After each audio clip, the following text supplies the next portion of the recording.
તળાજા પંથકમાં ધોધમાર વરસાદ, ભર ઉનાળે વૈશાખે અષાઢી માહોલ।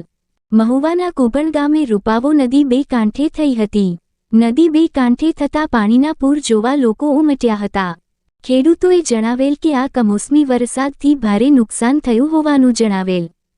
બોરડા, જાગધાર, રાણીવાડા, દયાલ કોટડા, લોંગડી, પાદરગઢ, કુંડવી, ગાદેસર, બોડકી, ટીમાણા, ગુંદરણા, બગદાણા, પાલીતાણા, રંગોળા સહિત પંથકમાં કમોસમી વરસાદ પડ્યો હોવાના અહેવાલ। તો રંગોળા પંથકમાં વરસાદ ખાબકતા ડેમમાં નવા નીર આવ્યા। કુંભણ ગામેથી મળતી વિગત મુજબ નદી બે કાંઠે થતા લોકો અટવાયા હતા। ઠેરઠેરથી લાઇટ ગુલ થવાના અહેવાલ મળી રહ્યા છે।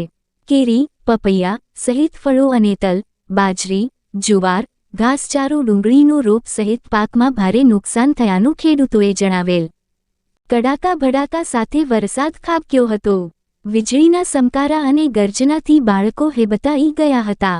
મહુવા તાલુકામાં ભારે પવન સાથે 6 ઇંચ વરસાદ ખાબક્યાના અહેવાલ। તળાજાના બોરડા પંથકમાં આખો દિવસ લાઇટ ગુલ થતા લોકોએ ભારે રોષ વ્યક્ત કરેલ। તો અમુક ગામડાઓમાં વીજ પોલ પડ્યા। પીજીવીસીએલ ટીમ કામે લાગી હતી। અધિકારીઓ સ્થળ પર જવા રવાના થયા હતા। ગઈકાલ અને આજના વરસાદના સમાચાર જોવા માટે જોતા રહો અમારી ચેનલ।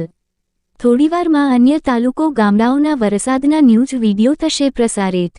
રિપોર્ટ કમલેશ ઢાપા, તળાજા, મુકેશભાઈ ચૌહાણ, મહુવા।